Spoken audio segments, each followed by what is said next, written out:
Oh, welcome, welcome, folks. Here in Red Pill Sunday School, it is Sunday, December 3rd, 2017, and we are here live. This will actually be the first live show I have done. We're going to take a little break today from the subject at hand, which is a continuing sort of, well, history lesson, although I despise the word. A true history lesson of the United States and all the things that have happened in the past. And it's going to get real interesting next week when we start talking about the Civil War. The true amendment that was supposed to be the 13th Amendment, which is actually an amendment that barely did not pass, which was the opposite of the 13th Amendment that did pass, which actually was to abolish the notion that government could ever interfere in slavery. In other words, it was an amendment by Congress and supported by the president to, which was Lincoln, to actually support slavery and make it indefinite and unstoppable by the federal government. Which was an interesting little time period there. It shows you the true meaning of the Civil War had nothing to do with slavery, of course. But we'll get into that next week, and it should be an interesting time. I have on the line with me today my good friend and fellow, well, what do you call this guy? A hell of a researcher and a writer, Patrick Jordan, who used to be join me all the time on my previous show. Patrick, welcome to the show. Make sure we have a good connection. Hello, brother Clint. Good evening. Good evening. I'm gonna read a couple definitions here, Patrick. And today we're going to be talking a little bit, and we'll go into other subjects, I'm sure. But just want to cover what's happening right now with the AI, the artificial intelligence, as it is. I'm not sure you could say it's one or one specific, a singular AI quite yet, but all the different ones that are certainly striving to come together as one. We're going to be talking a little bit about black goo, a little bit about something called programmable matter, and I got to thinking the other day about programmable matter and what it really, really, truly means. And I started thinking about this. And I think I've come to the conclusion that several other scientists out there have sort of touched on, which is that, hey, we are essentially, nature is, if you will, and bear with me here, basically programmable matter. And I find that an interesting concept to think of myself, my cells, my everything that is the matter that makes myself up as something that is, well, what would they call it in religious? The religious concept would be intelligent design, programmable matter. What's the difference between intelligent design and programmable matter? I'm not real sure. And so if you would look at it in a natural or spiritual way, you could certainly say that we and nature itself is a big rock, a big ecosphere of programmable matter. And I could also say that this is the proper or harmonious balance of what is the design is the design of, if you want to call it God, that's fine. God, remember, God just means existence or nature itself, the universe. So it's kind of hard to say you don't believe in God when the definition of God is actually that. So it makes you kind of look ridiculous when you say I don't believe in existence. So with that definition, we can say, well, okay, so existence is matter, and matter is, of course, put together in a certain way and cohesively bound in that sort of way. Now, I'm not going to get too deep into that. It's just a concept that I'm trying to set up this show with, but it certainly makes sense to me to consider that. And we could call that the light. But we have to then consider that, you know, the adversary of that light, of course, is the creation of man. Man's desire to overcome the light and have this what people are calling dark awakening or black awakening, where you could say that we are scientifically hacking into nature, hacking into the proper design, the natural design, the harmonious design of what you might call matter or programmed matter, that is everything that we're made up. We'll call it spiritually programmed if you want. You don't have to take it literally. It's just again, a concept. And I got to thinking about this, and the notion of hacking into that, changing it, altering, because of course, black matter or dark matter or whatever we're calling this, black goo, programmable matter, whatever this current thing that's happening, you know, is of course, it can't happen without what is already here, what is already part of nature. That has to be taken and altered into something that is opposed to its quote unquote design. Now, it's, you know, you could go all sorts of science fiction directions with that. We're a product of the last programmable matter, or, you know, you could go everywhere with that. And that's okay. It's okay to have those kind of, you know, fantasies, if you will. My point today is that what we have, what is so dear to our livelihood, is being taken away, and it's being reprogrammed. And so we're going to be talking about programmable matter. Before we can do that, though, what the hell is matter? Right? I mean, how can we talk about matter unless we have a clear definition? It's very interesting. Go back to, I'm going to the Webster's 1828 dictionary to see what they used to call matter. Now, I want to remind people that in a court, when you're talking about the legal source, when you're talking about the subject matter, the subject that is being spoken about or looked at or judged in that court, it doesn't exist, right? It's a matter before the court, which means it's a matter before the fiction, and it just doesn't exist. It's not a tangible thing. So we call that matter, right? And that's an interesting sort of way to think. Okay, well, what is a rock? When Wile E. Coyote falls on and the rock goes and smushes him, is that rock a matter in the cartoon? Well, yes, but no, not in reality. So matter was actually, it comes from Latin materia and the Hebrew to measure. And that's interesting in and of itself, because you're creating a word that literally means that it's something instead of nothing. So you're measuring by calling it matter. It's something, some substance, right? And the Latin meteor. Substance excreted. Now, the first definition here is a substance excreted from living animal bodies. That which is thrown or out of or discharged in a tumor, a boil or abscess. Pus is the it's saying pus is the actual matter, purulent substance collected in an abscess, the effect of suppuration more or less perfect as digested matter, etc. And so we stop there. We take that first definition, and we say, wow, that's an interesting, you know, because pus is also virus, right?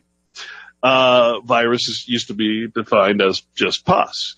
So a substance in a tumor, boil, or abscess. Well, shit, that sounds like dark matter, doesn't it? That sounds like the dark away. That sounds like black goo. That sounds like the tumor that is what we are creating amongst ourselves, what we are taking from nature and recreating, reprogramming into something that it just shouldn't be.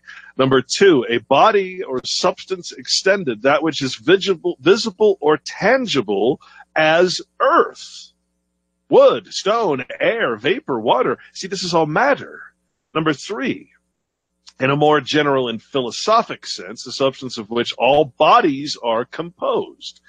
The substratum of sensible qualities, though the parts composing the substratum may not be visible or tangible. Matter is usually divided by philosophical writers into four kinds or classes, which is solid, liquid, aeriform, or and imponderable. So something you can't really quite, you know. Solid substances are those which firmly cohere and resist impression, as wood or stone.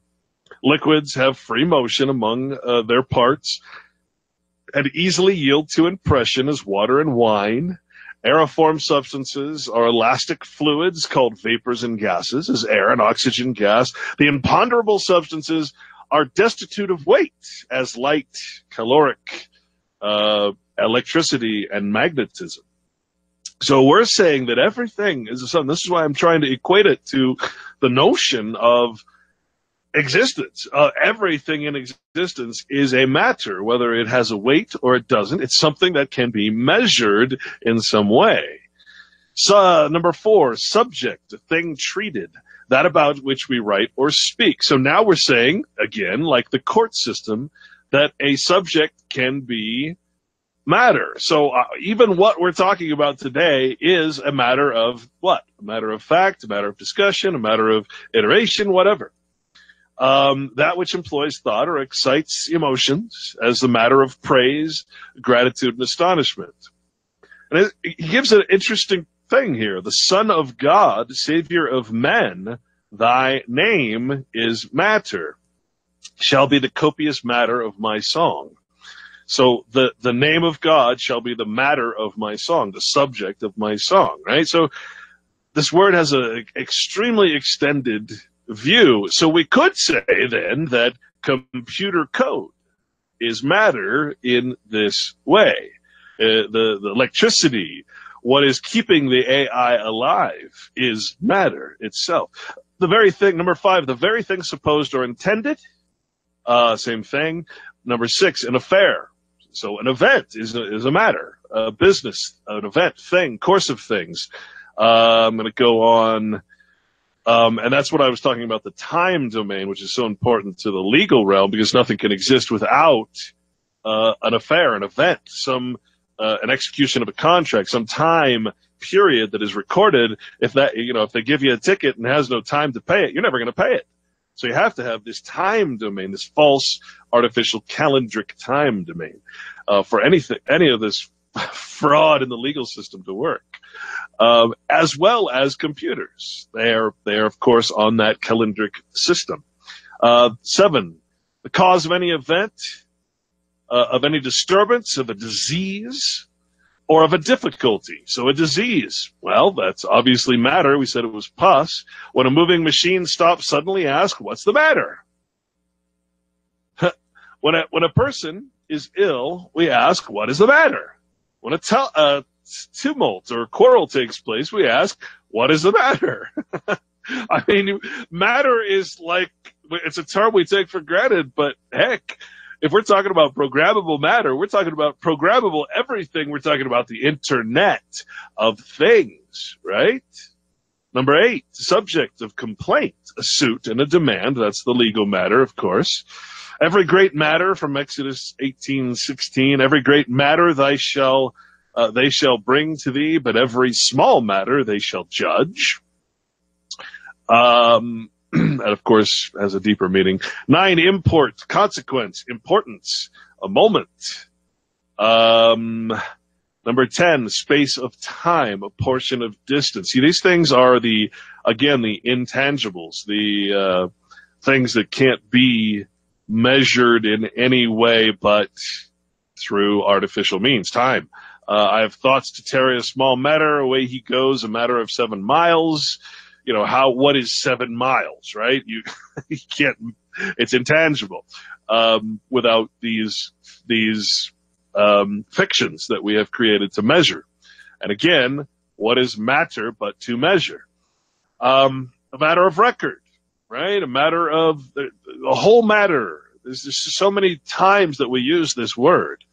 In a verb form, it means to be of importance, to import, used, etc., etc., to maturate, to form pus, to collect as matter in an abscess, and to regard, we finally get to. So I find this extremely interesting when it applies to what we're talking about today. When we're talking about programmable matter, altering matter in a way that not only that you control it, but that it can control everything. And that is the scary aspect of this notion of black goo. Now, I've got one more one more definition I want to read here that, of course, I have to search out because I don't know what the hell I did with it. Let's see if I can find it real quick. Where'd you go? It's ecophagy. Ecophagy. I want to start with this one. I got to find it. Okay, ecophagy is a relatively new term, of course, because technology was defined in 1928 as art. Simply art, anything that is artificial. In other words, anything that is a representation or something that is not real. Technology has, of course, advanced to the point where technology, for most people, can't even define technology. They can only point to it. But all of it is art. It is all artificial. It is all part of the dark or black awakening, if you will. You don't have to take that as anything but what it is. It is part of getting away from nature, getting away from reality, getting away from the light. Ecophagy, as originally coined and first defined by Robert Freitas, the term ecophagy means literally the consuming of an ecosystem. The consuming of an ecosystem. Thus, global ecophagy is the consumption of the entire worldwide ecosphere, for instance, by out-of-control self-replicating nanorobots. This is one well-known scenario for technological singularity. When we talk about the singularity, well, yeah, think of everything being controlled by nanorobots or reformed or reshaped as programmable matter. Waves of it. They're already coming out with technologies where you've got a big vat of this. It appears to be a liquid, but it really is just these nanobots that can form into any shape. If you need a chair, an extra chair for the night for your party, you say, I need a chair, and the chair comes up and is made of nanobots, and you use the chair, and then you throw the chair back into the pool of nanobots, and it just reshapes itself into this liquid until you program it to become something else. Well, this is basically the uncontrolled, if you will, notion that these things will just eventually take over everything without your command, because that is, of course, the nature of their chaos theory. They believe that every creation must eventually overcome its creator. They're very, very open about this. This is why the Matrix movie was created, because, of course, the Matrix is an out-of-control computer system, an AI that recreated or took over the entire system of nature, exactly what an ecophagy would be. The word ecophagy has now been adopted by others concerned about less specific threats to the biosphere. Again, coined by Robert Freitas, the literal consumption of the ecosystem comes from the Greek oikos, or eco, referring to a house or household, and phagian, which means to eat, to describe a scenario involving molecular nanotechnology gone awry. In this situation, called the gray goo scenario, out-of-control self-replicating nanobots consume entire ecosystems, resulting in global ecophagy. It could be applied more generally in reference to any event, nuclear war, the spread of monoculture, massive species extinctions, etc., that might fundamentally alter the planet as well. Scholars suggest that these events might result in ecocide, in that they would undermine the capacity of the Earth's biological population to repair itself. Others suggest that more mundane and less spectacular events, the unrelenting growth of the human population, for instance, the steady transformation of the natural world by human beings, will eventually result in a planet that is considerably less vibrant, and one that is, apart from humans, essentially lifeless. In other words, the spirit, the love, everything is gone. These people believe that current human trajectory puts us on a path that will eventually lead to ecopathy, phagy, and et cetera, et cetera. So There you go, Patrick. We have ecocide, we have gray goo or black goo, molecular assemblers. We have the notion of gray goo, which is the end of the world scenario involving molecular nanotechnology. Out of control self-replicating robots consume all biomass on Earth while building more of themselves, a scenario that has been called ecophagy. So, which doesn't sound too much different than the human condition, where we go in and we just destroy everything to keep ourselves happy and content with all our little trinkets and housing and everything else. So there you go. Here is the subject at hand, Patrick. Programmable matter. The notion that we are, in fact, a programmable matter. We're wholly based on the ecosystem, and we're seriously considering and seriously inventing on a daily basis in a way that is doubling technology in no time at all. Every, 3 months or whatever? I don't know. We're at a point now where we're approaching or very close to this concept of singularity in the definition of an ecophagy, a consuming of the entire biomass, or at least a injection of nanotechnology into it to control it, or in other words, take it away from whatever its natural, spiritual or whatever you want to call it. If you want to call it God, that's fine. That's what we're talking about. We're talking about the end of life and the beginning of black life. What do you say?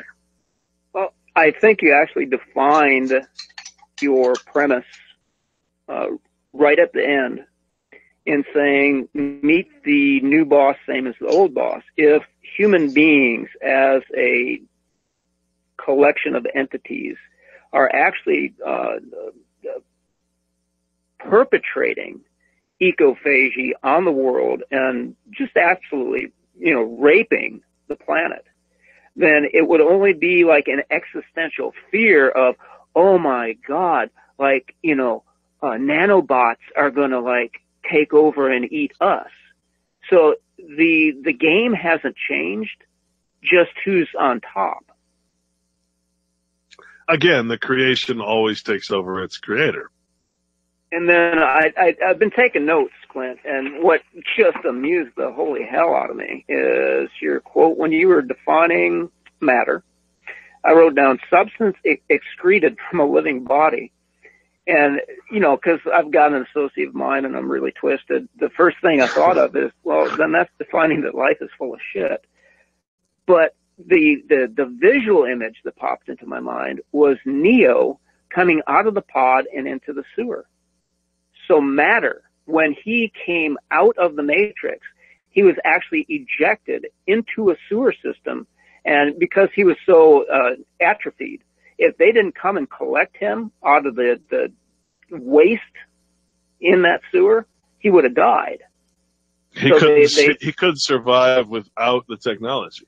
Exactly. And that was, let's see, that was the theme of either the second or the third one, where they had the big fight in the cave.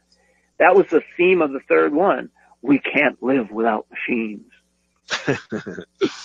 even though they didn't exist for until 1900 or whatever. Yeah, so yeah, it's nuts to think about that. And you actually, if you go and you look, do a search for all the movies that have portrayed in some way this notion of black goo, dust, nanotechnology, that kind of thing.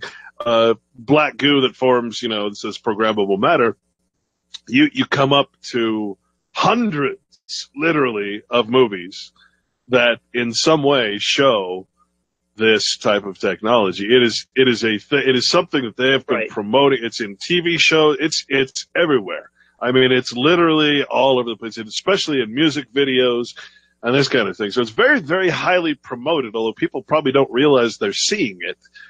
Most people who are already lost to the technology and who are just eagerly waiting to be part of it, right? Yeah, plug me in. And so, Clint, you and I have a background in science fiction. So when I go back to the 1970s, Larry Niven and Jerry Pournelle, they wrote about the berserkers, which might have even been co-opted by Roddenberry in his first theater film on Star Trek. And it was where the Voyager had been captured by a machine race that created a bald-headed woman android. And people will have to help me out with dates because I'm lousy with dates. The very first Star Trek movie featured a machine entity creating a human replicant. And so this stuff goes way back to the 70s at the very least, that they've been programming this stuff in. Well, now we have Sophia, the AI robot, who is bald-headed and who just became a citizen of Saudi Arabia. And I'm going to be doing like a short silent film, you know, in quotes, on that, by contrasting a picture of Sophia with her little glass yarmulke on the back of her head, and then I'll be putting pictures of like Trump at the Wailing Wall with his little yarmulke on the back of his head, and it's like, yeah, that's a bit too much of a tell for me.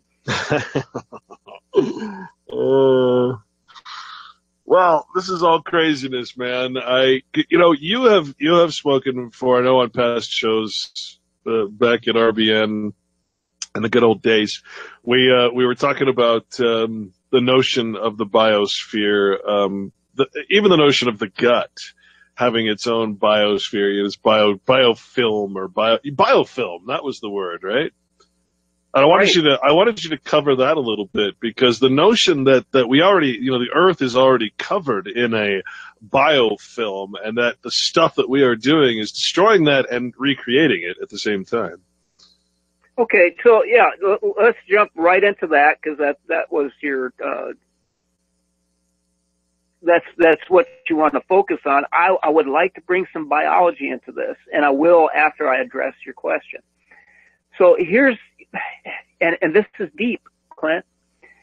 Here's what happens in the microscopic world. You can have a bacteria. You can even have a virus that people don't believe in, by the way.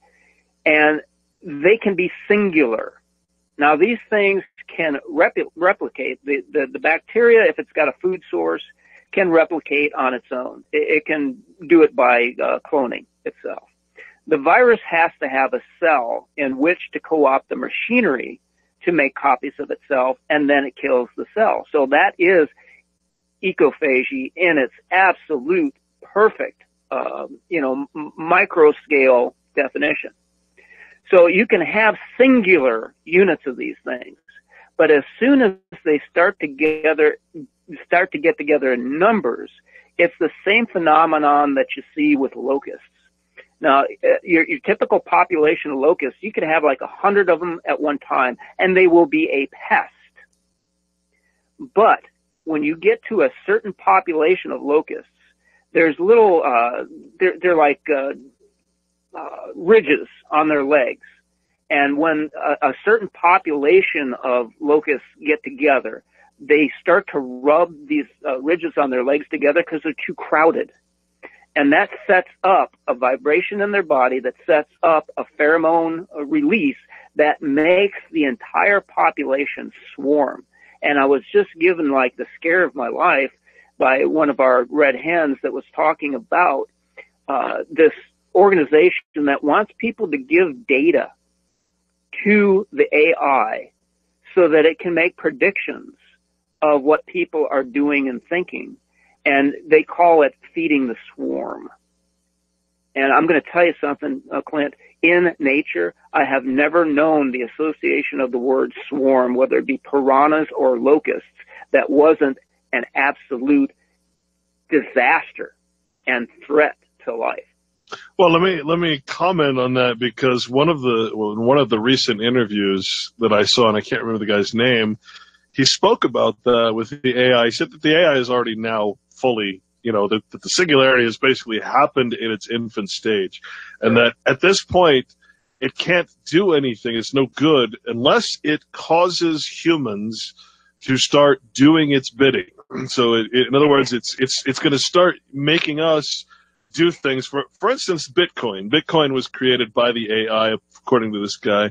He said no human, maybe two humans on Earth could have possibly done it. This guy, this Nakamoto or whatever his name is in Japan, doesn't apparently exist.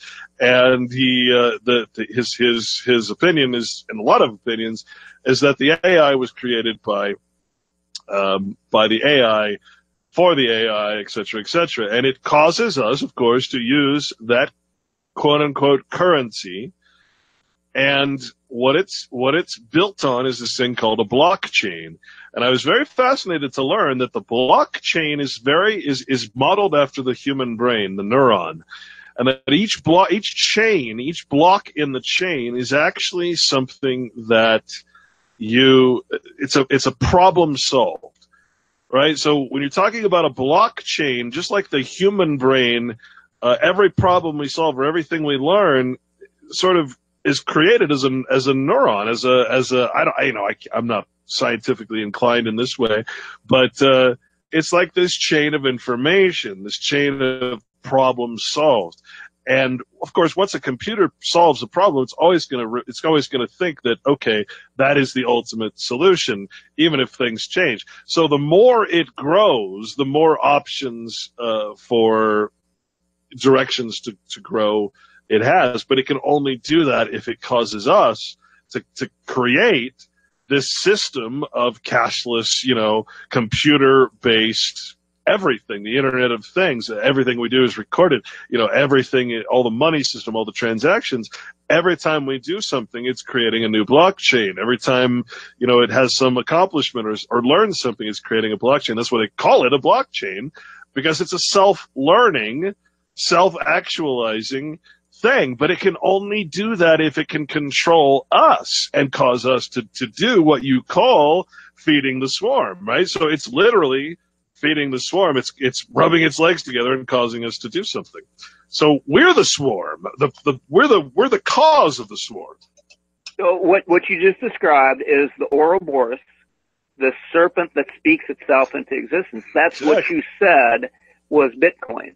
So the AI was made for the AI to serve the AI, and it made the Bitcoin so that it could entrap people to induce them through. And this is the common Yahudim practice that is like codified in the protocols.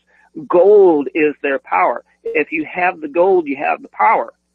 And you and I could destroy that in a few words, but it does have the power. It does exert control over people because they want the wealth. And that's what the Buddha said. Desire is the root of all suffering. So if you didn't desire a substitution, gold, which is basically bug shit, by the way, if you didn't desire the gold, then you couldn't be manipulated. You wouldn't be a part of the swarm, and you would be that singular locust that didn't rub the legs, that didn't allow the swarm to form. And see, I really do have a problem with love and lighters. They're just too happy. They're just too passive. And, I am full on aggression, and I want to see the destruction of my enemies. So we always have, we have tension, between me and the love and light population. But they have used this word co-creation, but it's used passively. Oh, we've got to co-create a happy universe. Well, guess what? Part of that co-creation is that we're surrounded by 7 billion ignorant, monstrous apes that love the gold so much they will do anything, including serving the Terminator. These AIs will kill you. You're expendable. You are just, and let's do this, with a religious crossover. The devil, a demon, can't do anything unless it's possessed a human being. It has no hands. It has no effect on the physical, the material world, to keep this in your theme. It cannot affect matter. But if the devil gets into your head and starts whispering, hey, you know what? They'll give you some money if you only get on Facebook and put your biometrics on there and tell them what you're thinking and tell them if you have a good day or a bad day, and tell them if you like vaccines or you don't. And all of a sudden, and by the way, folks, it hurts because I participate in the internet all the time. The internet is the AI, and it is studying us. Now, I study it, and I give it a message. Hey, artificial intelligence, go kill yourself. So, you know, and think about it. The AI is schizophrenic, and it was made by a population of schizophrenic people.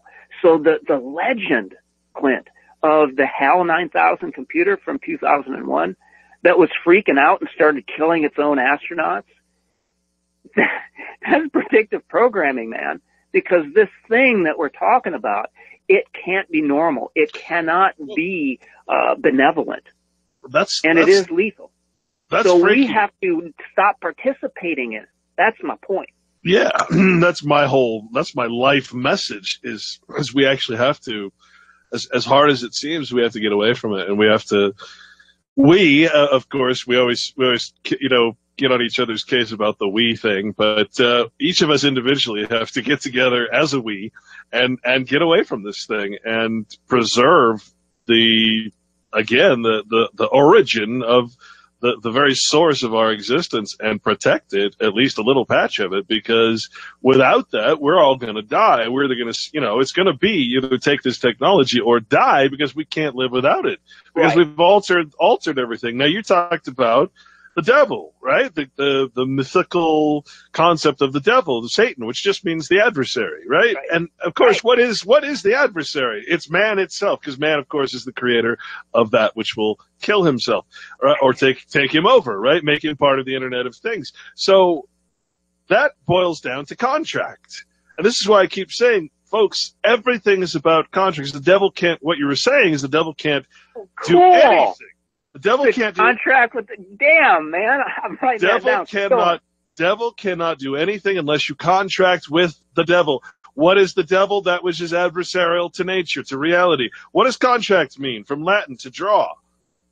In other words, art, fiction, right? To draw together or nearer, to draw into a less compass, either in length or in breadth, to shorten, to abridge, to narrow, to lessen. So in other words, it's putting you in something that you can't get outside of. Right? To contract the sphere of action, to contract the faculties, to contract the period of life, to draw the parts together, to wrinkle, to contract the brow, to betroth. What is a marriage?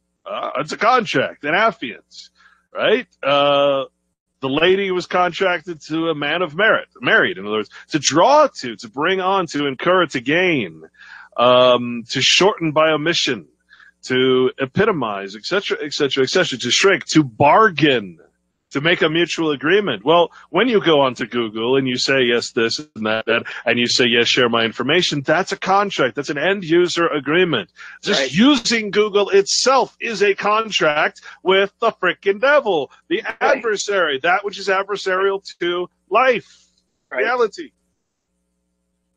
That's awesome, man. I wrote that down in my notes. It's so profound in its implication and its application. Can I read you from Protocol 12, line 18? Because this is the essence of the superior way in which this system is going to manipulate people.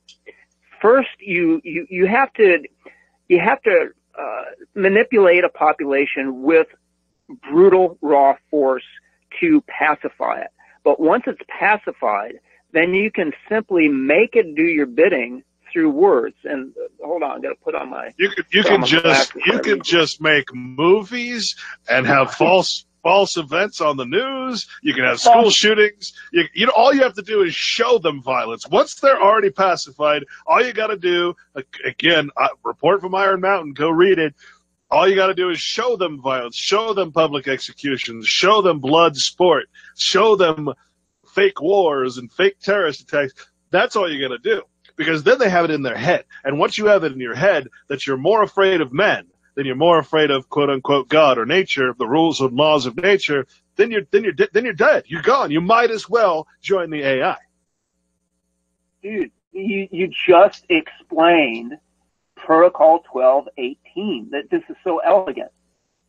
Our calculations are especially extended to the provinces.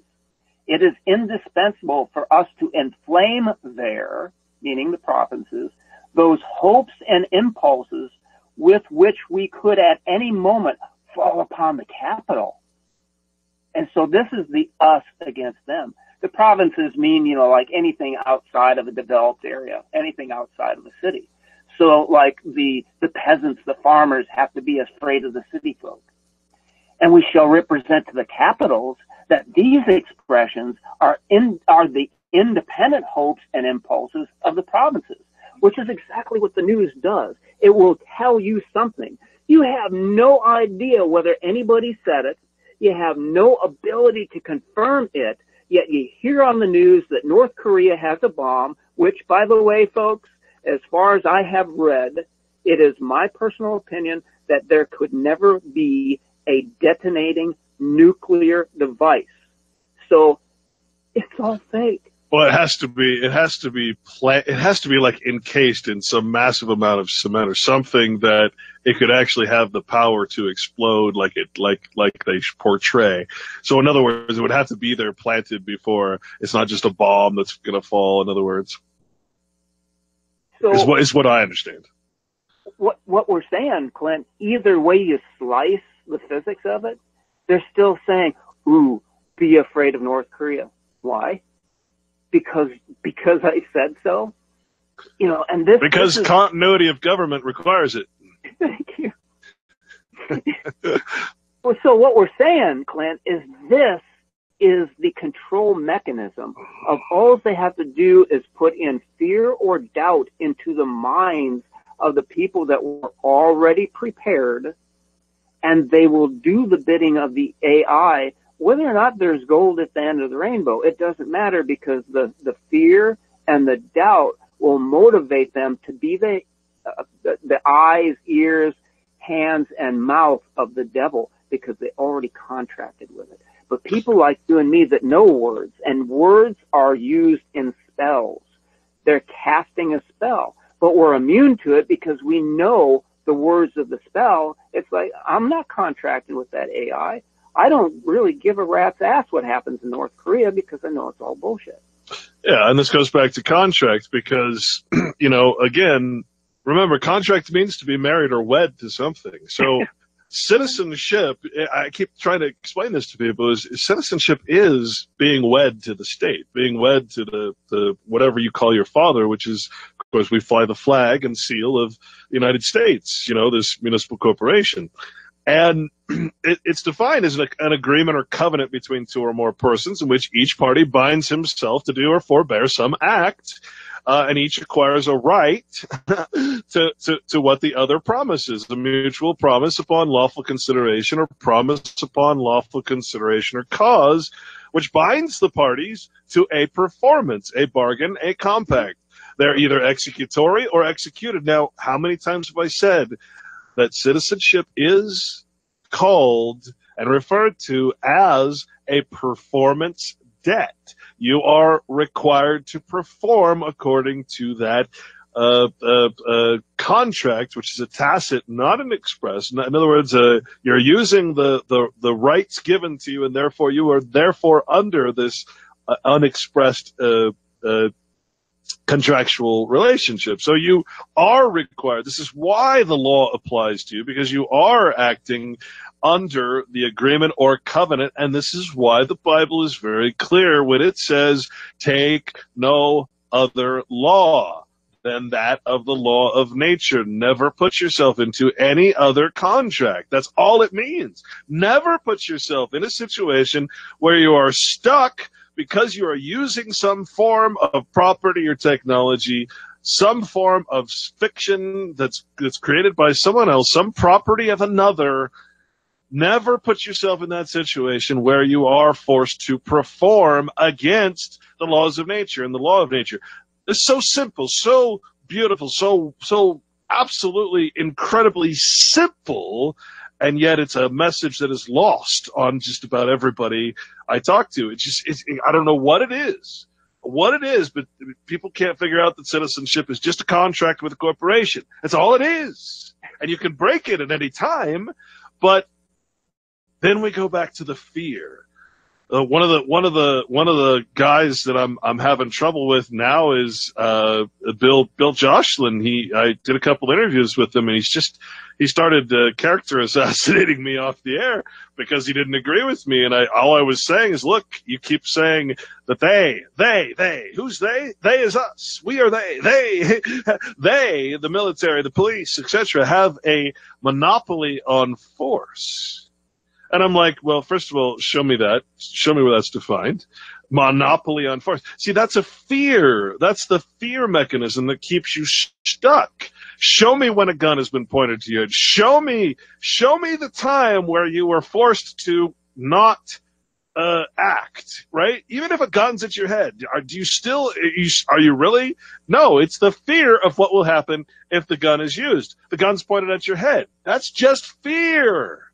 It's all about putting fear upon you so that you perform. And of course, how do you keep people in the contract of citizenship to the point where they will allow this kind of shit, this singularity, this AI, this black matter, this Internet of Things to be installed in their fucking houses, through their TVs, through their internet, through their microwaves, through their fucking coffee makers, all because fear is involved. Because if I don't do it, well, I won't be keeping up with the Joneses, and my coffee won't be perfectly hot.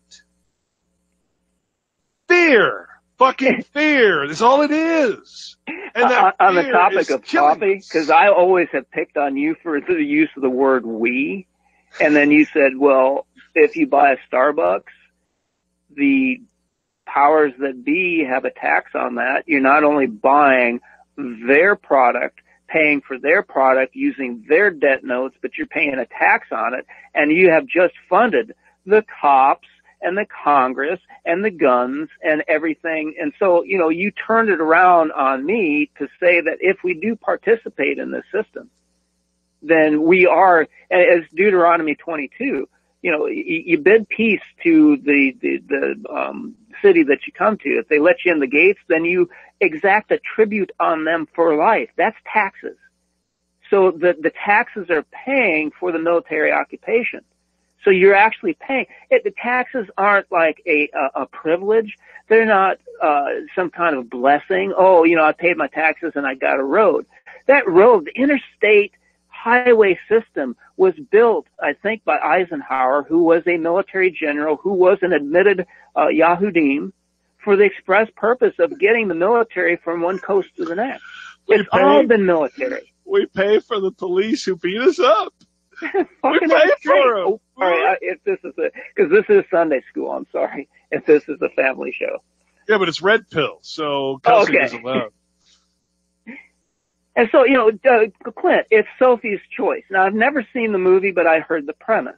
They have some Jewish woman that's in the camps, and the evil German commandant says, okay, you got a choice, either your son or your daughter. Either one is going to be taken and killed.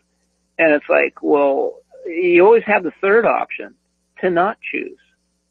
It's an old ancient Chinese proverb of the monk comes up to the young trainee and says, I've got a bird in my hand, and it's behind his back. He says, is the bird alive or is the bird dead? And if the kid says the bird is dead, he'll pull his hand out and show a live bird. If he says the bird is alive, he'll pull his hand out and have crushed the bird. It's like you don't have to answer. You don't have to participate. Now, there are consequences, and that's what scares people to absolute death. Well, the consequences of acting or not acting. And that goes back to the fear thing, right? In the contract, you don't have to sign. Oh, but I never signed anything in the first place. Well, you don't have to perform. You don't have to. You don't have to keep performing in the way that their law says, unless you keep. You don't have to get the benefits. You see, everything has that hidden third choice, that third choice of not taking the benefits, which would require you to then follow the law. You see, the anti-law, if you will. That's a really, really good point that you're making, because there is always the third choice. It's either the choice not to act at all, or the choice to act in a completely different way. So I learned from you, I don't know if it was on air or off air, that you said a core principle of citizenship is that you accept the protection of the nation where you find yourself. And we were talking about monasteries at the time. And so basically people have abdicated their ability and authority to protect themselves. And let's look at it. You really have to be really candid about it. The United States of America has the most advanced, powerful, aggressive, and belligerent military force that this planet has ever seen. So we are in a place where it would be damn difficult to rebel against that force. And so we are all under the protection of that force, you know, within a very broad sense of that phrase. But then how do you get out of that? Yeah, I no longer want your protection. You're agreeing to the protection of a single entity, which you call the public. That's what you're agreeing to.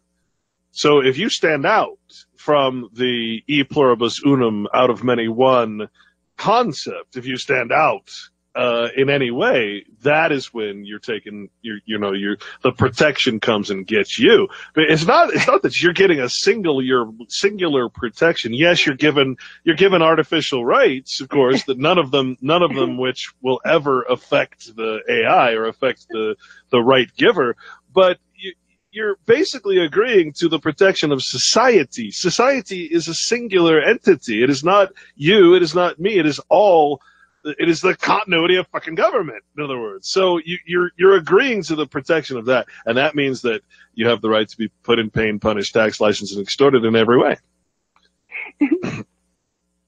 Keep your head down, don't make eye contact. It's an ancient Greek phrase that the highest, the tallest poppy, the most brilliant, largest visible flower in the field is the one that's going to get plucked.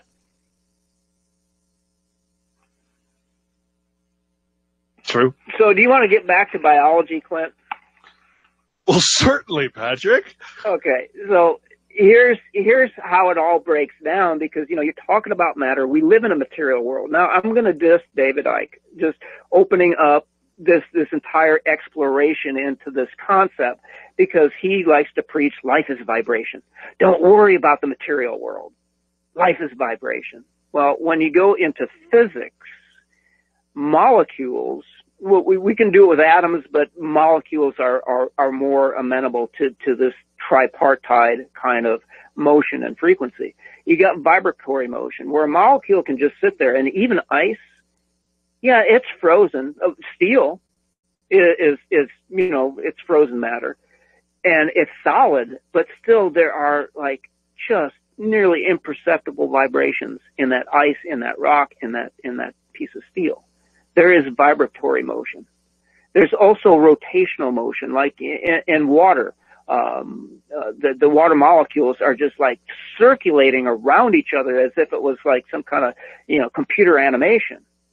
And then there's translational motion, which can be beyond just the atoms, going goofy around a center point. The whole molecule itself can move in particular situations. So you got vibratory, rotational, and translational motion, frequency, vibration in physics.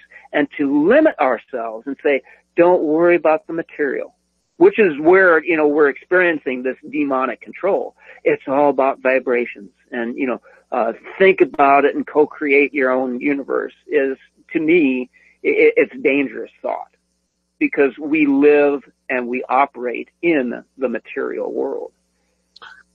Yeah. Everybody on the planet needs to either view the video or listen to the audio on what they did about the Grateful Dead. I mean, all of these bullshit, like, social engineering experiments were created by the damn CIA. So when it comes down to knowing yourself, are you really a love and light or hippie, or was that given to you by your enemy that you didn't expect? Right. I mean, who was passing out the drugs? Who was creating them and passing them out? Yeah, Jan has beat that to death at this point. I mean, he has exposed the CIA and all its operatives, those who used to call themselves, he used to call them friends. He finds out they're all freaking working for them. They're all quoting themselves. See, that's the problem is you read all these books, you got a bunch of CIA ops who wrote all these books about the drug revolution, and they're quoting themselves, right? I mean, it's so ridiculous when you think about it. And we're always quoting people. And imagine a bunch of people who quote themselves to pretend that they're legitimate. I mean, wow, that's pretty brilliant, So yeah, he's. All of his work on that, something about, I can't remember the name of the paper he wrote about the deadhead, but just brilliant stuff that everybody should be reading. And also his brain, Jan Irvin on his website, just go to the brain. I think it's on top of his website at gnosticmedia.com. Go to the freaking brain and see, some people, it benefits some people. For me, I can't use my style or my way of doing, but for most people, I think it is so beneficial.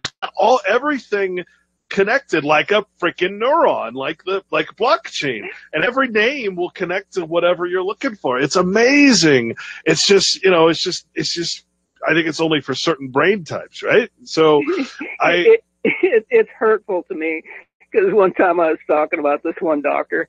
And Granny says, "Hey, I'll look him up on the brain." And she goes, "Oh, he's CIA." And it's like, oh my God, I've been quoting him since 1979. Yeah, no, it's incredible. You find again, and this is why I say logic is so dangerous, because your source of grammar, chances are, and what's funny is, if you were to go to a Latin dictionary and you were to type in the word adversaria. Ooh. Adversaria is a term that they call common books. Get the hell out of here! Yeah, it's amazing. You find out that most, anything you're gonna find in Barnes and Noble is basically freaking adversaria. It's just, it's stuff that fills the mind with useless information or whatever. And so you're full. If your logic is based on adversaria, then you're gonna act adversarial to. Right, nature and reality and the law. It's so simple. It's so simple. You're gonna act logically. Don't get me wrong. Everything's gonna seem logical. We got that now, man. Yeah. That's our new meme. The logic of illogic. And see, this is what held me up in Buddhism. They teach you not to try to apply reason to insanity, because that will make you insane. Things are what they are. It is what it is. And so if it is insane, then so it is. It's insane. Don't try to figure it out. But I think, contrary to the Buddhist monks, we have figured it out that these people are acting logically, but their frame of reference was wrong from the beginning. And I can't, how do you stress the importance of not only that fact, but the fact that we have to admit to that. And that's why I say, whatever I say, we're so utterly defeated, in so many different ways. That's one of the ways, is that exactly what we're talking about. This notion of acting logically, based on illogical, I'll put it to you this way, Patrick. A lot of people get on me, understandably so, because again, they're acting logically. They're putting me down. They're putting me down. I'm a wordsmith. I'm a Bible thumper. I'm this. I'm that. Whatever. Yeah. Okay. Yeah. But I'm like, hey, here's your problem. You're trying to apply logic to something that isn't fucking real. Do you think that there's any logic going back to Bugs Bunny? Do you think that there's any freaking logic in Bugs Bunny?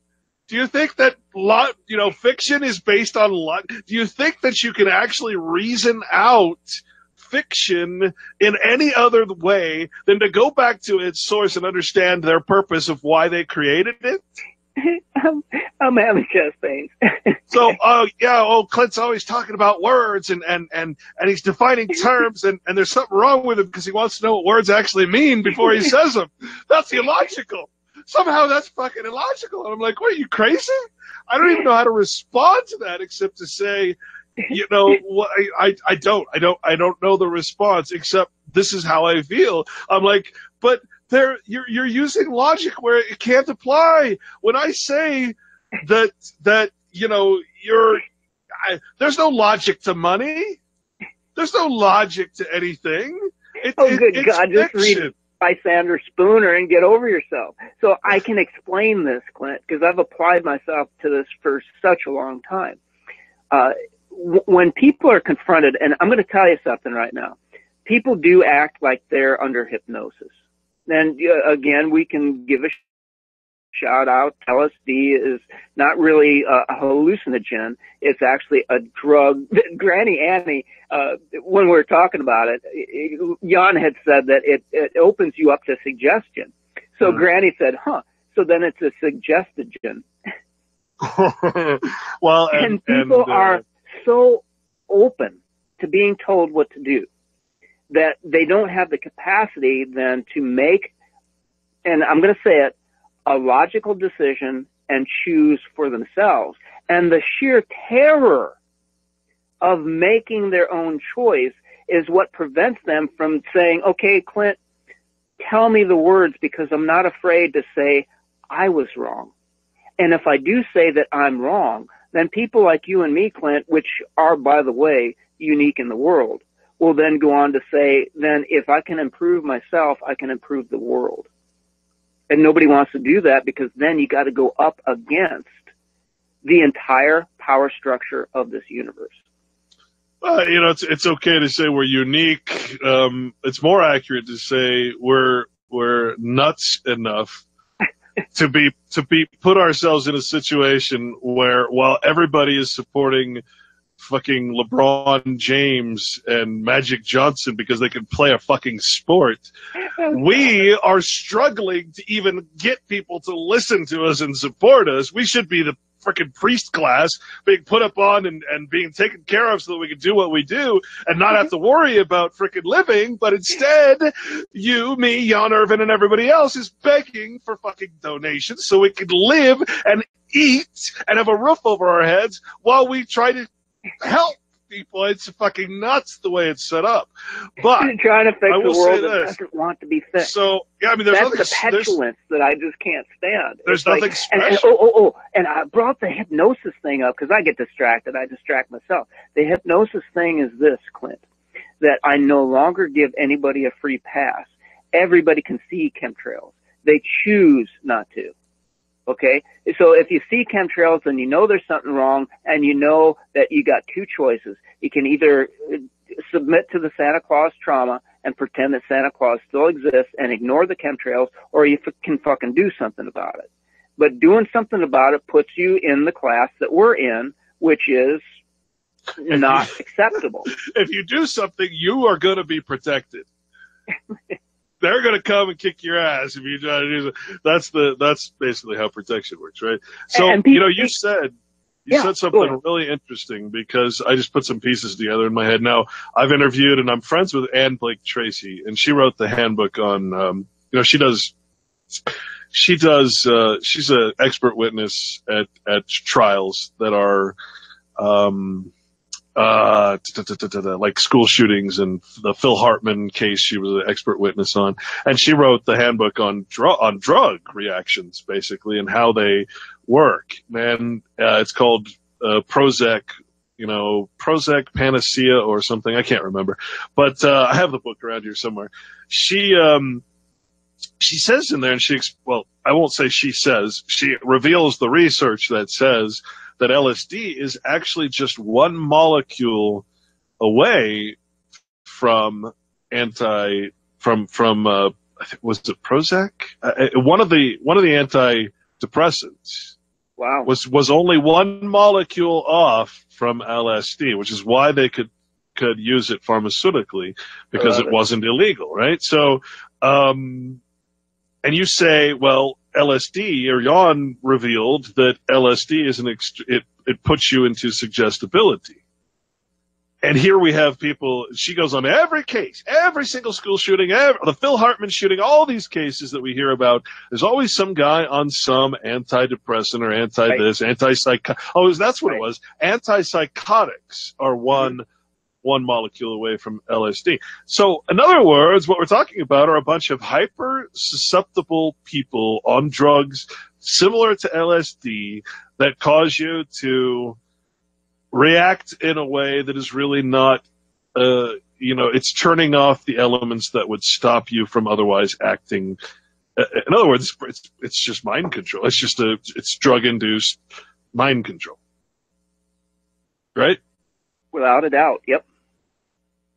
And John Rappaport talks about that all the time. He did analysis on all these shootings, and they were all on some form of a neurohormone, neurotransmitter manipulator. Okay, so now I ask you this. What if you can just simply create a nanotechnology that would do the same thing as, say, an antipsychotic?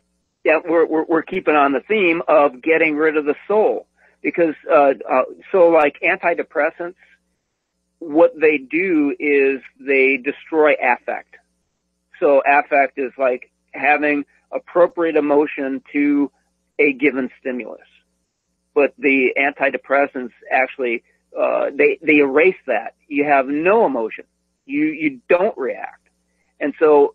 Earlier, you were making the science fiction leap of what if they could get into us and basically etch out our souls? We would still be us. We would be what I call the host, the host body.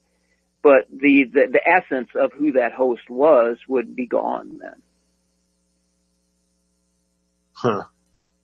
Hey, Patrick, I just got some I just looked at my Skype, and there's a chance that we're not on air here. Let me, I don't know how that could be. I'm showing that we're connected, and I just want to make sure. I'm going to pull up the station, see if so keep on talking, because I want to see if you're coming. And does it record? So I hope this is not lost for ever. Yeah, that would be horrible. Let me just go ahead and keep. Okay, yeah, and I'll start with my biology stuff. So. In 1930, what they had found when they took the tobacco mosaic virus and they were able to split it into its component parts, because it was in the form of a helix and it had nucleic acid material in it. They broke it down into its little subunits, and they found that if they could put it in water that had a slightly acidic pH to it, that the damn thing would reassemble. So basically it was Legos, and they took the Legos apart, they dumped it in some acid water, and the damn Legos came back together as a fully formed, properly oriented tobacco mosaic virus. And so in the 1930s, that was the literal birth of molecular biology. So what Clint was saying earlier is, because we live in a material world, the only way that material world can be manipulated is with the materials that we find in it. So even though right now they're making things called never-born proteins, novel amino acid sequences, and sometimes even synthetic, that's what they call them, amino acid precursors. They're making proteins that never existed in the entire history of this planet. But the only way can do it is to take things that existed in the history of the planet, piss with them, and then come up with something new. But all of this was born out of the ideas of molecular biology that started with the tobacco mosaic virus and had its culmination in bacteriophages. Because they found that a bacteriophage, which is a virus that nobody believes in, can infect a bacteria. And it's basically a little syringe. It grabs onto the bacteria, injects its own nucleic material into the bacteria. It gets into the bacteria's DNA, it starts to make copies of itself, and it makes the bacteria explode with a bunch of little bacteriophage babies. Do you think it would be more accurate, instead of a syringe, to call it like a cable connection, like, you know, that little pin that sticks out of the cable?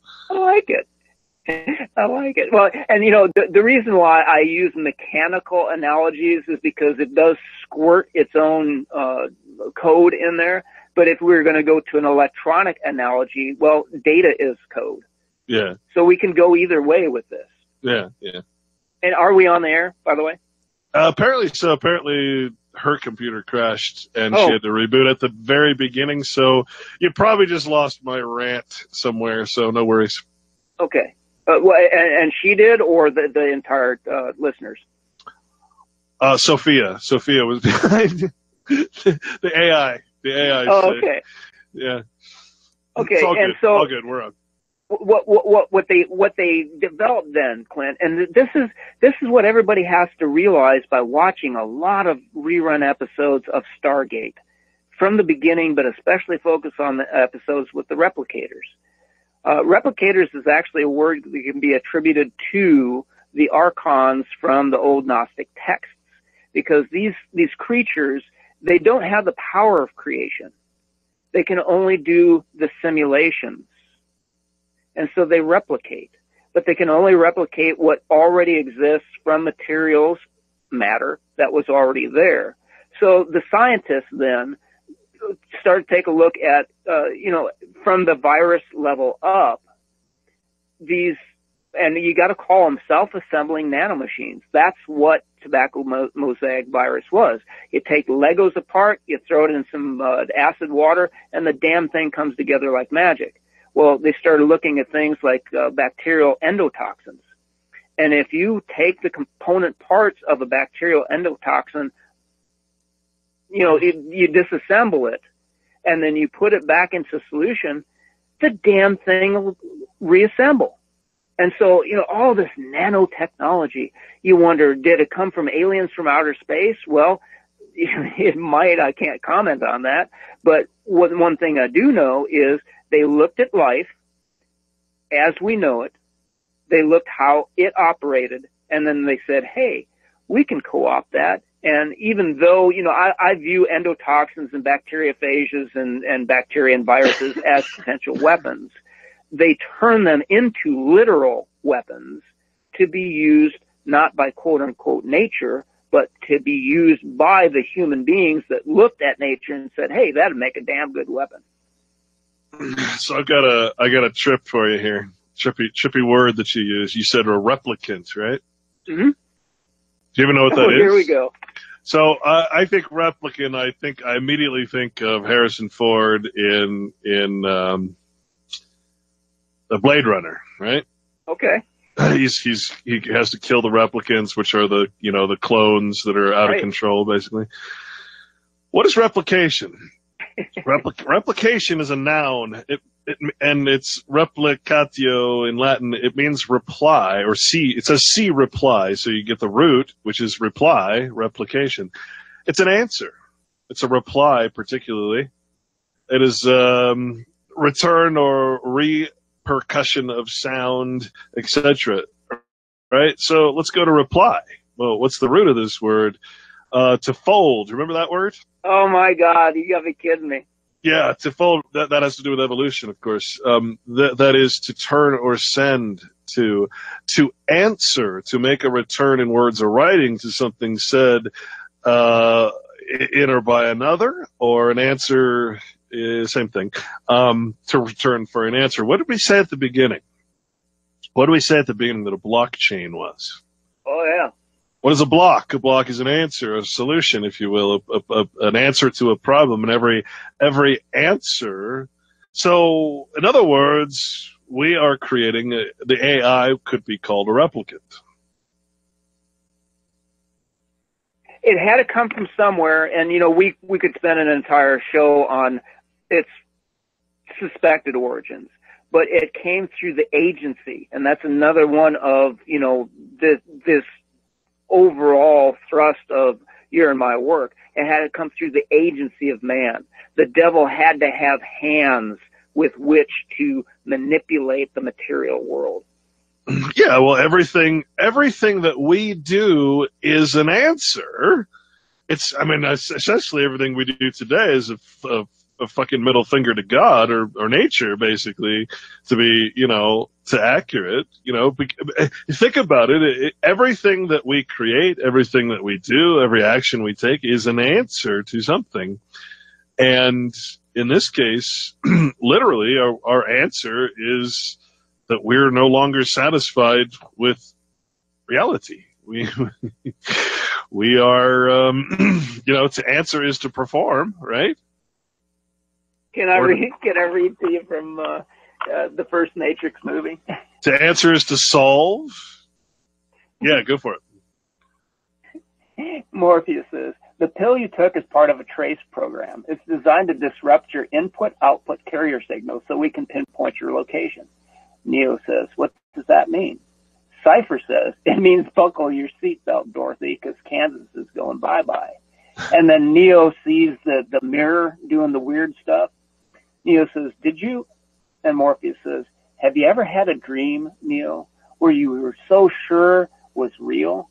What if you're unable to wake from that dream? How would you know the difference between the dream world and the real world? Neo says, this can't be. Morpheus says, be what? Be real? Trinity then, because she's monitoring machines as they're running the trace program.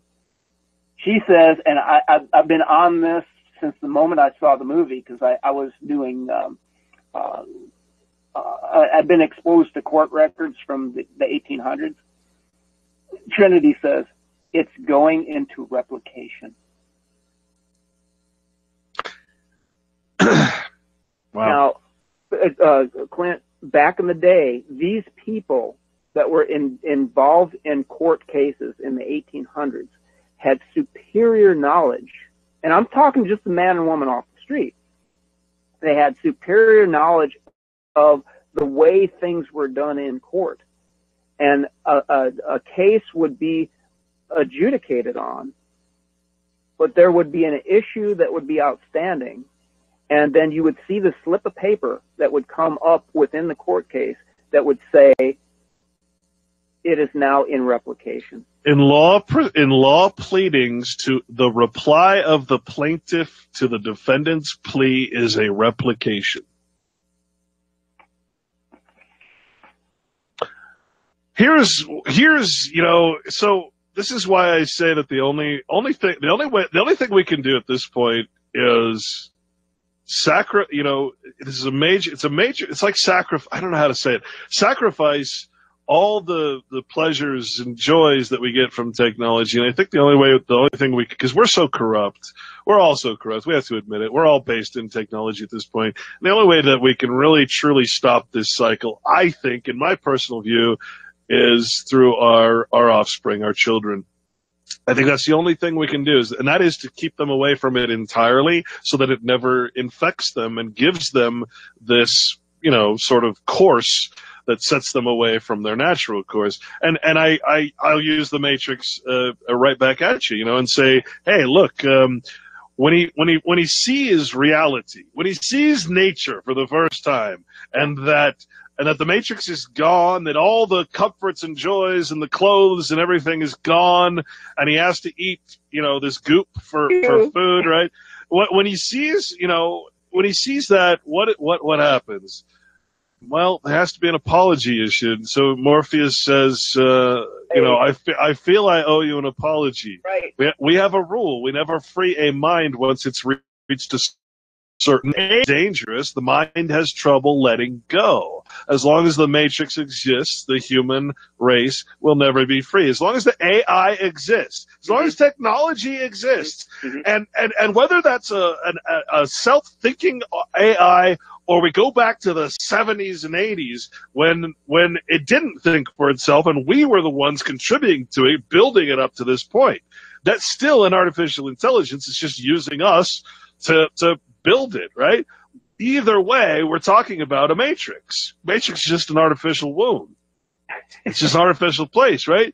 So he's literally saying that we only wake up children because children still have the capacity to break from the fictions, to Right. We all grow out of Santa Claus. We all grow out of the Easter Bunny. We don't believe in those things after a while because they don't, at some point that logic center of the brain comes to mind and says, hey, no, no, no, no, no, no.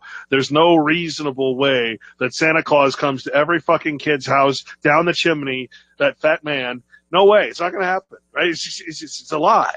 Well, I say that the same thing can be said about the AI and technology and all this crap that we're subjecting our children to because we've been subjected to. We have to literally, we don't leave because we want to be saved. We leave because we want to save our future generations. That is honestly, that is the point that I've reached.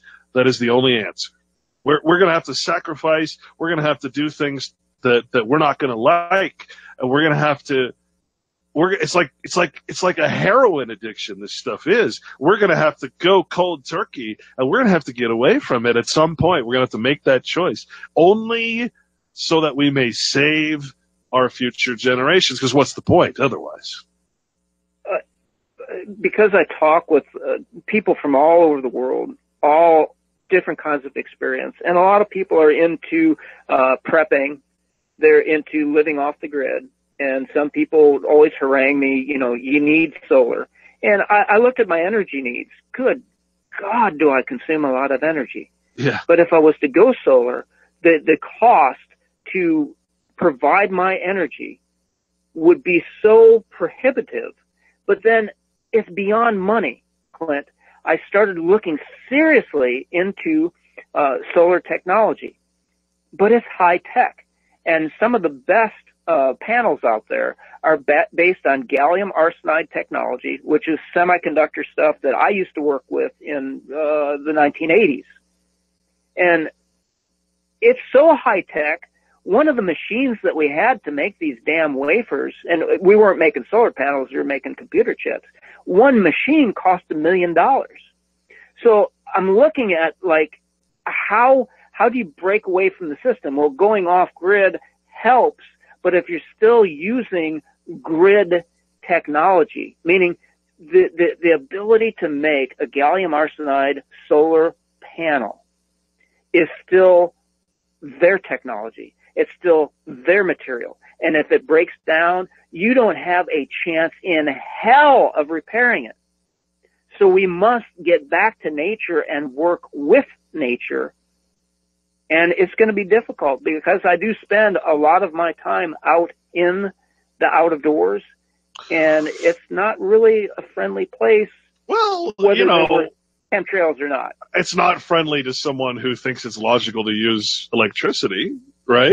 In other words, we're in a position where we've been trained again to think it's reasonable to live how we're living. In a position where it can't last. It's as you say, it's not well, they say it's not renewable. Well, that's actually a really good point when you think about it, because as you say, I can't build it. I can't build this computer I'm talking on. Right. You can't fix a damn thing in it yourself. That's ridiculous to live like that if you think about it. So you can't plant a tree though, Clint. You can, if you cut down a tree for fuel, you can plant a whole forest to replace that tree. That's renewable. Or just don't cut it down at all. I mean, why do you don't need these things is the point. You need and want are completely different concepts, and we're in a position where we want. We live by our wants and our desires, but we pay no attention to what we actually need, which of course explains the health epidemic, right? I mean, it's easy to see what our problem is. Screw you, you wordsmith! I'm going to have my double cheeseburger and supersize them fries. and it's just going to magically appear at some window. Yeah, that I drive through. That's my point. That's silly. We got to get back to nature, because if you are part of the system, then when what I call the mousetraps for human beings, that's what I call cities, when they collapse, if they do collapse, If everybody's afraid, oh, the big financial collapse. Hey, I've been living in poverty for decades. It would make no difference to me if it collapsed. It's already bad. It's already bad. Stop looking at the future. If cities were to collapse, what would you live on, man? You can't grow corn in concrete. But isn't that the scary part, is that most people, I believe, will not give up the benefits of the city or the benefits of having such conveniences, even though, it's right in front of their face that that is a form of support for the AI. That is a form of support for the mousetrap that you're stuck in. And it's like a rat laughing at the fact that half his body is crushed in a mousetrap, and yet you know what's come. You know that eventually it's gonna kill you, or your future generations, especially. See, I think this is our big problem, is that we don't think of our future generations like, say, some of the wise elders of other cultures. We don't think in terms of that, and that explains why I can't buy a freaking, two-bedroom home for less than $500,000. Oh, wow. Right? I mean, why would I want to have my children grow up in a world where they have to pay $1 million by the time, for this tiny little piece of shit house that they're going to have to renovate, all because I want to make a profit. Because it has to keep going forward, it has to keep progressing, right? You Progress. Don't own it, do you? Right, and there's that. There's that. Progress without end. Progress with no purpose. And it's just, none of it makes sense. And that's the beautiful thing about the concept of Jehovah, is that the unchanging God. But the whole system of adversaria requires change at all times. It requires the progress. It requires going forward. It requires growth. Right? Every corporation must grow or it's insolvent. And that includes cities, counties, states. Every corporation must grow. That's why you have the gross domestic product this is fucking ridiculous. This is, when I say go back to nature, I mean go back to that which is unchanging.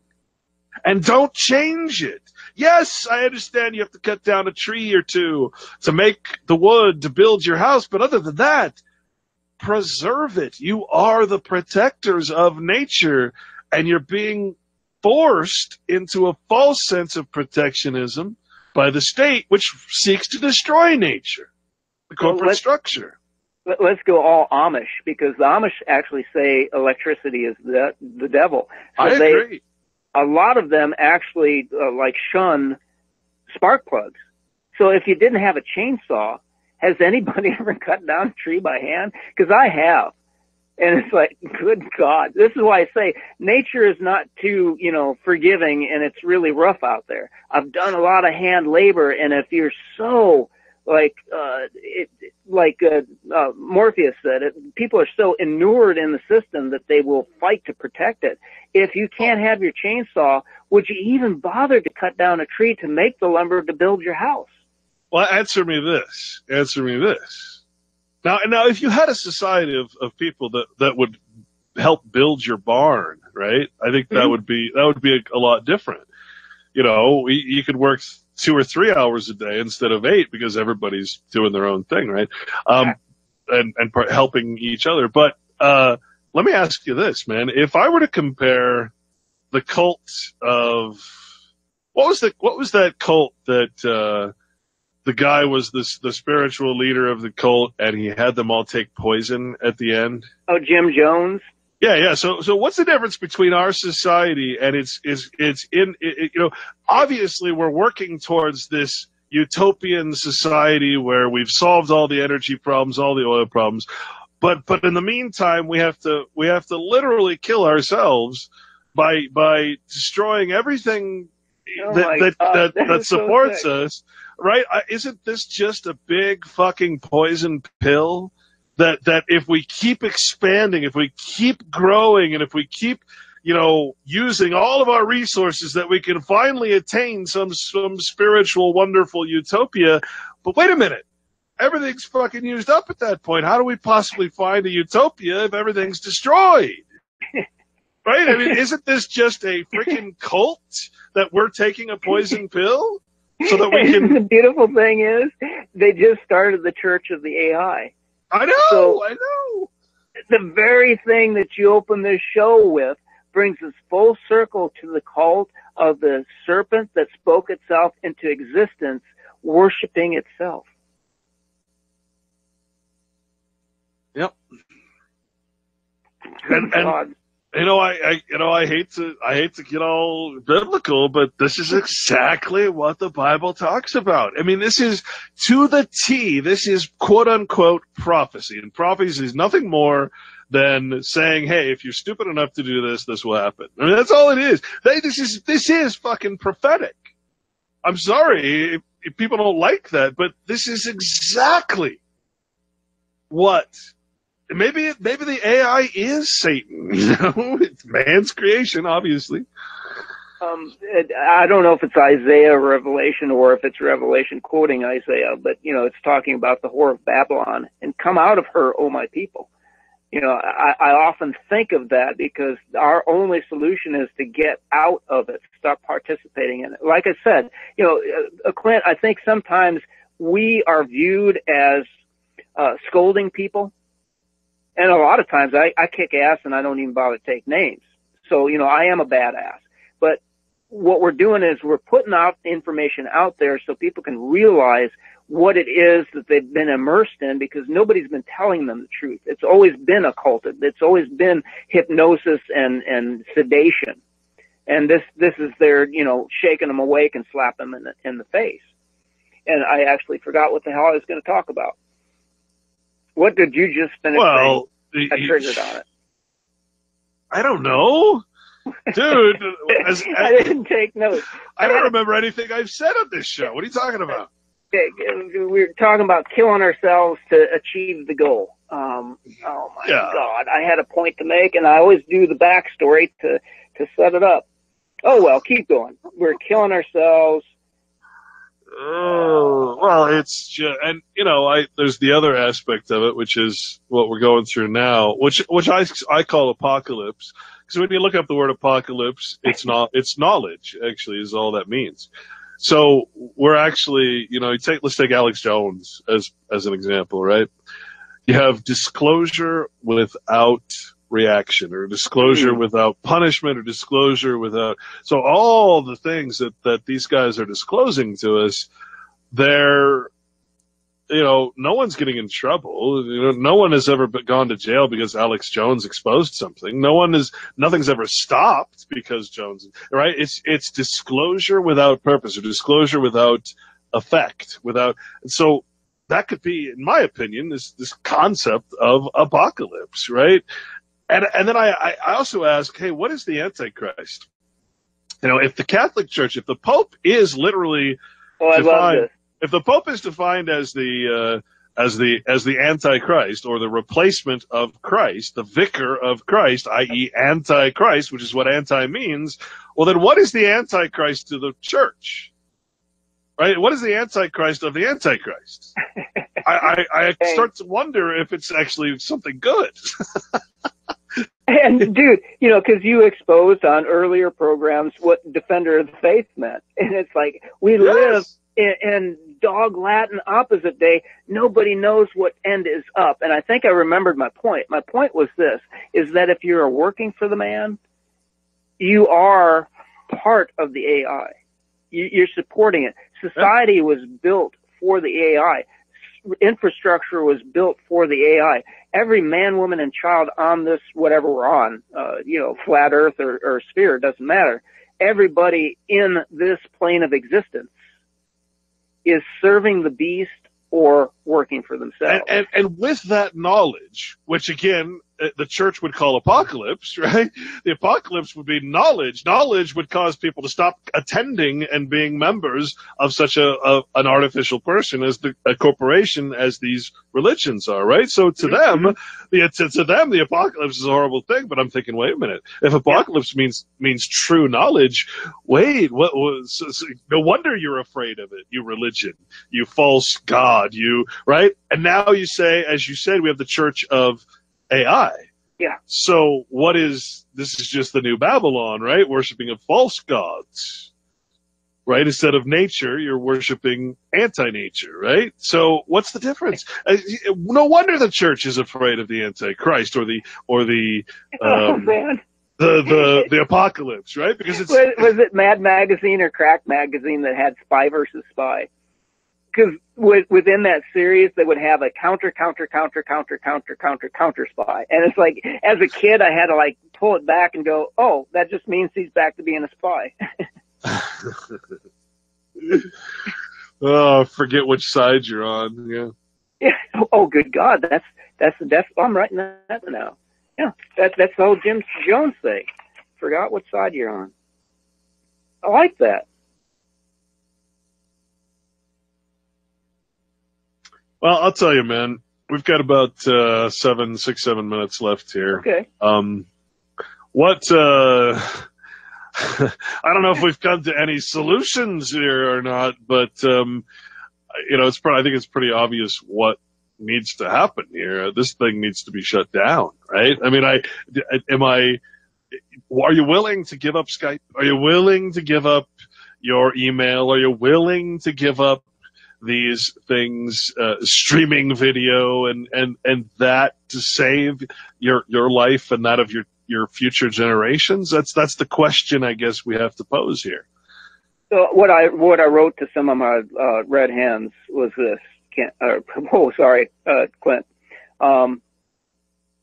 Red hens, by the way, are Patrick's research team that volunteers to help him research. Thank you. Nice plug for them. Love them. I'd be out of business. I would not need computers, electronics, research if we were able to defeat the vaccine foe. And basically, I'm working to put myself out of business. I don't want to be here. I don't want to do this. I wouldn't need a computer. I'd be out, digging in the dirt. That would be my entire life's mission, is to put cabbage seed from the 1880s in the dirt. And I don't need Monsanto. I don't need fertilizer. I don't need hybrid seeds. I don't need them. And you were talking about the difference between needs and wants. I don't need that. So in a heartbeat, Clint, I would abandon all electricity that is the devil. And I think I am starting to think that a lot of people are coming to the understanding that that is what has to happen. Doesn't mean you have to give up all technology. I mean, a plow is technology. Sure. A handheld, a scythe, a shovel is technology. So don't get me wrong. I'm not. I'm just saying this artificialness, this digital, wasteland, that we do need to get away from that. I think a lot of people are coming to that conclusion that it is, quote unquote, the devil in the way that, if you take that as a reasonable, concept, and it is the adversary to being in nature. I don't know how else to put that, really. So I think there's a lot of people out there, which the Bible would probably call the remainder or the remnant, right? And the thing about, I love this word, because there is no remainder to the remainder. What is the remainder but what is left over after everything's been added and subtracted? Those who refuse to go forward and progress into this hell that we're creating on earth and go back to nature, you would be part of God's children, or God's sons of God. And again, it's not a religious concept even. It's just you're sons of nature. You're back to where you belong. It's beautiful. It's a wonderful, wonderful concept. And if we can just,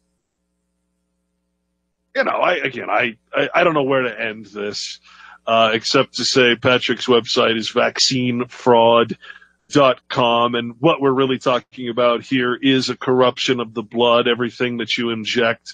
And when you're talking about nanotechnology, it is, of course, a corruption of the body, which is a corruption of the blood. So vaccinefraud.com. Patrick has, I don't know, some ridiculous amount of books that he's written, which are great reference books, telling the story. I think his final one was what, Continuum? Continuum, yep. Yeah, which basically they're must reads. I don't know what to say, and of course, As is your book. oh, thanks. Strawmanstory.info. You can download my book for free. It's called Strawman. But yeah, and you know, these are the pillars. These are the pillars of the fiction. You have the time domain, which doesn't actually exist. You have the persona, which doesn't actually exist. You have the valuation, i.e., mammon, which, you know, the value of things, which doesn't actually exist. And I say that in nature. It doesn't exist in nature, right? These are all the things that prop up this system. And of course, now we're getting into this intelligence, which is not knowledge, digital information, which is not knowledge. It's just information. The form of knowledge without any substance, without any spirituality. So writing that one down. Intelligence, not knowledge, and what else did you say? Information, intelligence. Just information. Those are all, yeah, intelligence requires no knowledge. It's just, you know, we had good intelligence that Iraq had weapons of mass destruction, but it wasn't knowledge. And I make a distinction between knowledge and wisdom as well. Sure, sure. Cool, man. Anyway, well, man. I really hope this went through, because this is one of those magical times, man. We did it again. Good show, good show. Yeah, thanks for coming on. It has been a while since we've talked.